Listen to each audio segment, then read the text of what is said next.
Okay, so this is group 6. We'll be doing our VPN using the Raspberry Pi.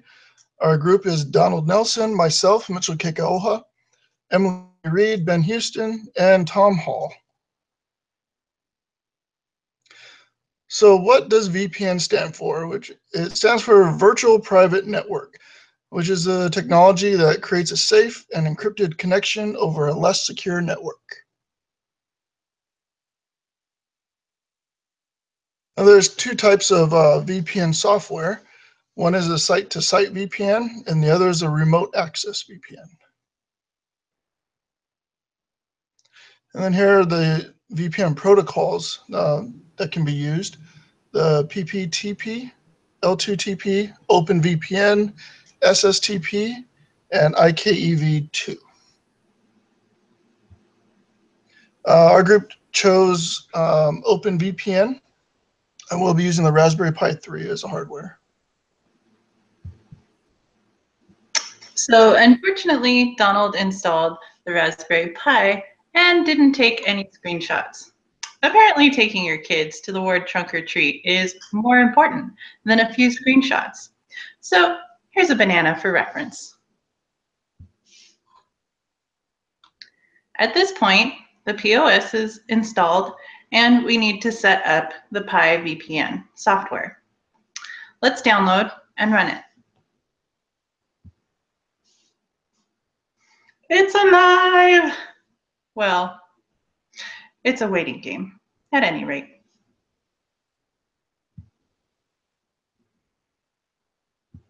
So at this point, the OS, the Pi OS has been installed, and we've also installed the OpenVPN software on the Raspberry Pi. And now it's time to configure users to allow users to connect to this.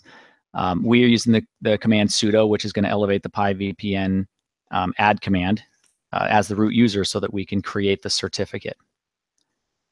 We walked through and added, it asked a very few pieces of information which we gave it, and then it created my certificate. As you see, done, donnie.ovpn successfully created, and it dropped it in the home Pi OVPNS folder for easy access. I went out and grabbed that, drug it out of the Raspberry Pi 3 and brought it over to my laptop, and then tested it to connect, and it seemed to work. Unfortunately, I was unable to access my home network, which was kind of a drag. It was almost like I was using the VPN to just immediately go out to the internet, which I guess has its uses. But in my case, I wanted to access my home network to access my videos, play Xbox across the internet during my lunch break, and whatever else. So doing some research, I came across this link here at the bottom. And one individual had the same problem I did and posted his configuration file, and somebody gave him the answer. So this server.config file under the OpenVPN folder was missing, under this highlighted yellow, it was missing this information. So in order to push the traffic to your local subnet, you had to actually enter this command, push route, and then enter your subnet with the subnet mask. In my case, this was completely empty, and so I had to go modify this server config file. I opened it up, modified it, as you see here in the image, and then tried to save it. Well, can't save it. This location where the server config file is at, it's been told to only allow the root user to modify it. I could not get this texting to work, so I had to download another program called gedit. So I downloaded gedit and then ran the command sudo gedit, which ran it as elevated privileges. And then I went in and modified it, saved the file, and rebooted the Raspberry Pi. Now it's time to test again. I can't believe it actually worked. Seriously, I tried this twice about a year ago, couldn't get it to work. And this time, I'm glad that the class made me do it again because I was able to get it to work. You'll see here down, I was connected to the AT&T network. This is actually my neighbor's network. And no, I did not hack his password. He actually gave it to me. But you'll see that I have internet access through that. And I also am connected to an unidentified network, which is my VPN. And I also have internet access through that channel. And in the left image here, you'll see that it shows that my Donnie cert, that I'm actually connected to it because the connect is grayed out and I have the ability to disconnect. So it's actually working, it's connecting, and I was able to stream a video from my house through my neighbor back into my own house where I was sitting. I just happened to go through a loop there, but it actually worked, which is pretty cool. So that was amazing that it got to work. And if to add another layer of security, you can put two-factor authentication in there. And there's a link up above of a user that was able to get Google Authenticator running and gave some steps to reproduce it.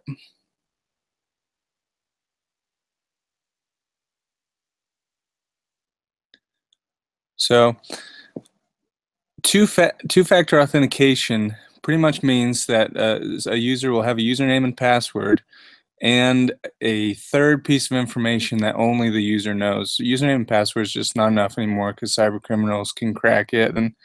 And so there's this third piece, or multi-factor authentication, that requires a password and a username, but also something that the user has that only they know.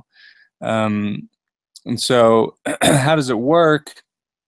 In the past, it's been kind of around, and then February 2011, Google announced two-factor authentication, and then MSN and Yahoo followed suit.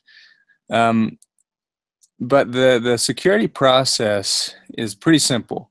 The user enters the username and password, then enters that third piece of information that only they know, and then they can get access to the data and the information that they need. And if anyone has used an API, this is a pretty common use case for two-factor authentication. You have your username and your password, and you also have an API secret that you can give to the application, and then the application knows that you are legit and that you can then access your information.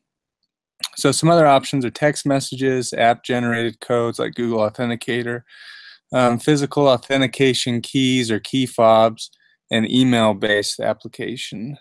So all of this adds an extra layer of security and just helps in data being transported from one place to another.